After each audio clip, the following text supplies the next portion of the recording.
Pais desesperados. Eu acho que esse é o relato mais que eu tenho mais visto ultimamente.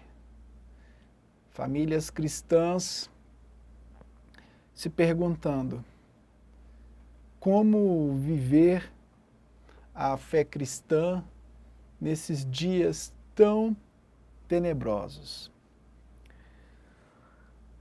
Enfim, a fatura chegou. O boleto chegou. E essa fatura, ela está muito alta. Esse boleto está caro.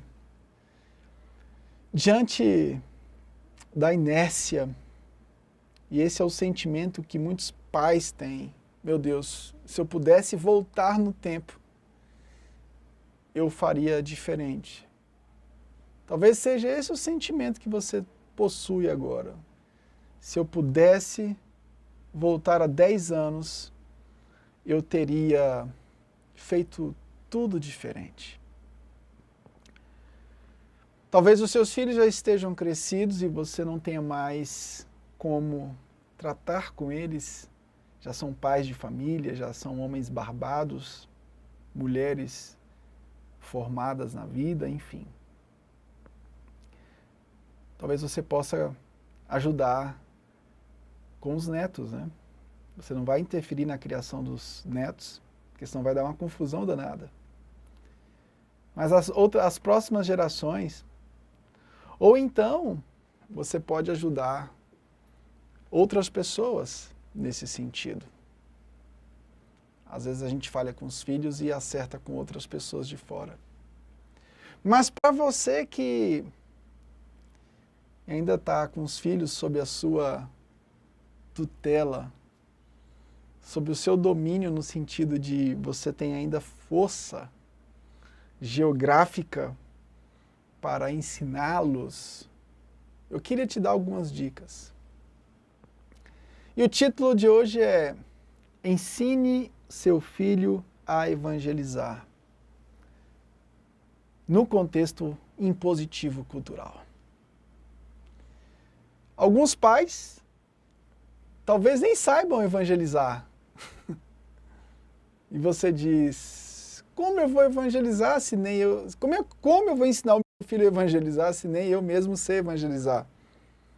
Tenho 40 anos de crente, pastor, e até hoje não sei evangelizar. Na verdade, eu nunca evangelizei. Está em tempo. Está em tempo de talvez você aprender e o seu filho também aprender através de você. Sempre está em tempo.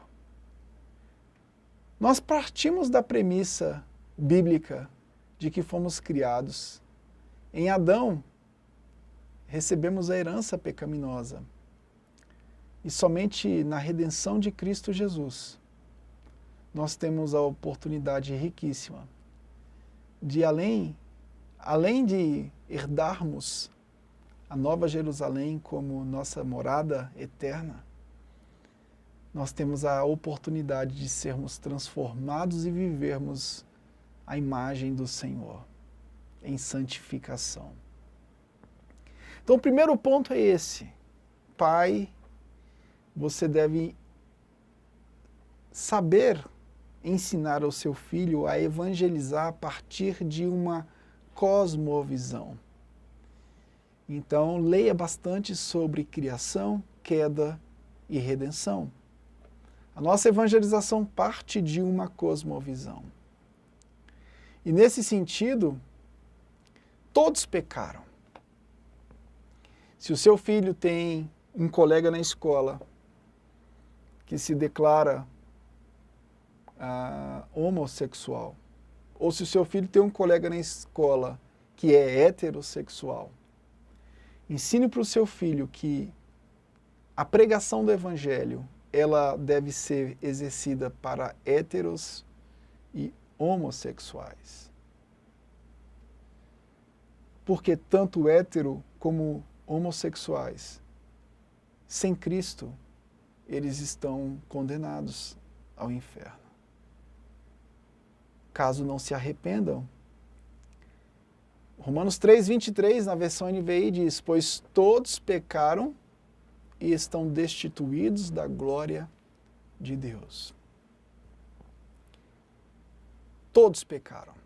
Brancos, negros, pobres, ricos, gays, homossexuais ou heterossexuais. Então, todos carecem da glória de Deus. Essa é a premissa maior da evangelização. É a premissa maior da evangelização. E observe que o texto diz: todos pecaram. De certo, não há um justo sequer. Mas eles, justamente porque pecaram, precisam do arrependimento. Eles precisam voltar-se para Deus. E é só por intermédio de Jesus. Pregar o amor cristão é pregar que, de fato, todos nós estamos debaixo dessa ira. Mas é dizer também que a graça do Senhor nos salva. Salva tanto um grupo quanto o outro. Efésios 2:8 diz que nós somos salvos pela graça mediante a fé. Isto não vem de nós, é dom de Deus. Para que não vem por obras, para que ninguém se glorie. Pregar o amor cristão é abordar isso. E o amor cristão é diferente do amor ideológico. É muito diferente. Olha só o que diz o projeto de lei 3369/2015. O teor do artigo 2º. Essa lei não foi aprovada pela Câmara. Não se trata de fake news. Se você entrar no site da Câmara dos Deputados, tem essa proposta de lei. Proposta de lei PL 3369/2015. Diz assim: são reconhecidas como famílias todas as formas de união entre duas ou mais pessoas que para este fim se constituam e que se baseiem no amor, na socioafetividade, independentemente de consanguinidade, gênero, orientação sexual, nacionalidade, credo ou raça, incluindo seus filhos ou outras que assim sejam consideradas. Então, o conceito de amor na ocidentalidade sexualizada, dentro desse projeto de rebelião contra Deus, o Estado está tentando legislar sobre moralidade e ampliando isso de tal forma que pode gerar até mesmo, pode legalizar até mesmo coisas que hoje são crime, como a pedofilia. Basta citar que aquela relação tem sido desenvolvida com base no amor. Isso é grave. Então você tem que ensinar para o seu filho que evangelizar, né, demonstra falar do amor de Deus para um grupo e para o outro, mas dizer que tanto um grupo quanto o outro carecem da glória de Deus. Eles precisam se arrepender, porque todos nós, sem arrependimento, estamos condenados. Segundo lugar, salvação não depende de mérito. Eu acabei de citar Efésios 2, versículo 8. Ninguém é salvo por sua própria moralidade ou pelos seus moralismos. Mas a salvação nos leva à santificação. Efésios capítulo 1, versículo 4. A salvação nos conduz à santificação. Então, isso é inegociável. Os frutos, eles precisam ser demonstrados.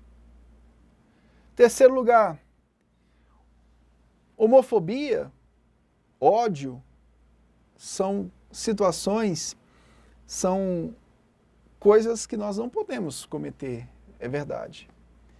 Nós precisamos ensinar os nossos filhos a respeitar as pessoas, independente do credo, independente das posições.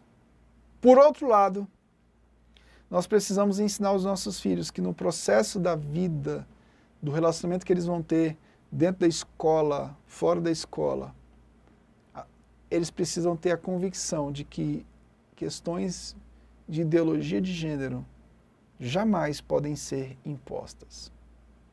Da mesma forma que eu não posso impor a minha fé, mesmo porque a fé é por graça, não é por imposição. Pegou aí? Da mesma forma, as ideologias não podem ser impostas. E os arranjos culturais atuais são verdadeiras imposições. São verdadeiras imposições. Em quarto lugar, no processo do ensino, o ensino ao seu filho, você está ensinando o seu filho a evangelizar. Ensine para ele que no processo da evangelização existe o respeito. Nós precisamos respeitar o próximo. Mas nós não somos obrigados a ter orgulho daquilo que o próximo pensa que afronta a palavra de Deus. Respeitar é uma coisa. Ter orgulho em relação àquilo é totalmente diferente.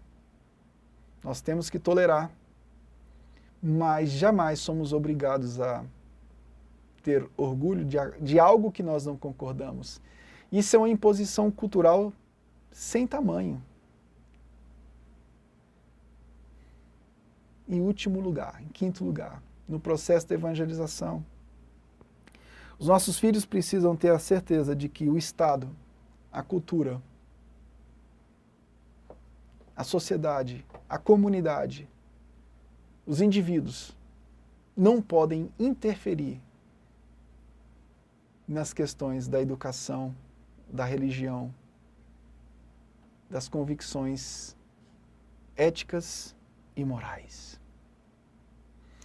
É por isso que um teólogo chamado Hermann Doivert vai dizer que o Estado ele tem que se abster de legislar sobre questões morais. De fato, biblicamente falando, o Estado cumpre uma ordem de proteger direitos individuais.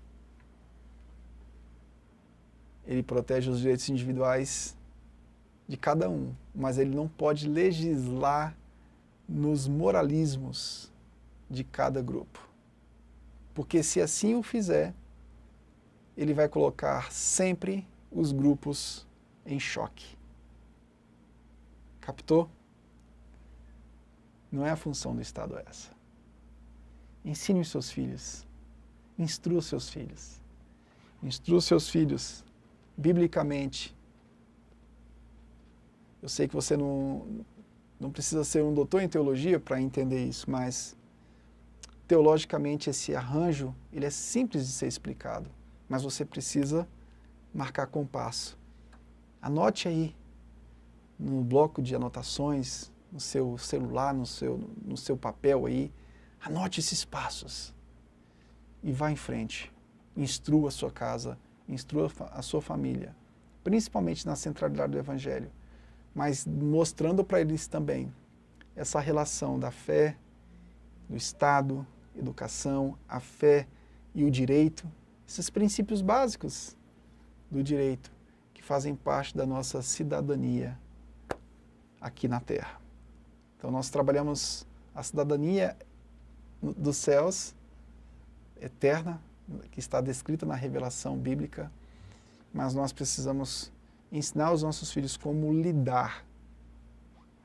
Cidadãos dos céus precisam saber se organizar nessa cidadania temporária terrena. Vamos orar? Pai, nós queremos te pedir, Senhor, que a centralidade do Evangelho seja nítida nos nossos discursos, na nossa fala, na nossa pregação, no nosso ensino no lar. Eu quero te pedir, Senhor, que a cada dia nós possamos nos arrepender mais e mais da nossa inércia em relação àquilo que precisamos fazer. Desperte os pais que estão aqui me ouvindo agora, Senhor. Eu te clamo, Senhor. No nome de Jesus. Amém e amém. Deus abençoe você. Até a próxima semana, no mais um vídeo aqui na Família Centrada no Evangelho. É um projeto da Igreja Batista Reformada de Brasília. Estamos aqui na QS5, Rua 100, Lote 4, Águas Claras, DF, Distrito Federal. Nós aguardamos você. Venha nos fazer uma visita. Domingo às 9 horas e às 19 horas. Domingo é a Escola Bíblica. Nós estamos estudando na Escola Bíblica sobre feminismo.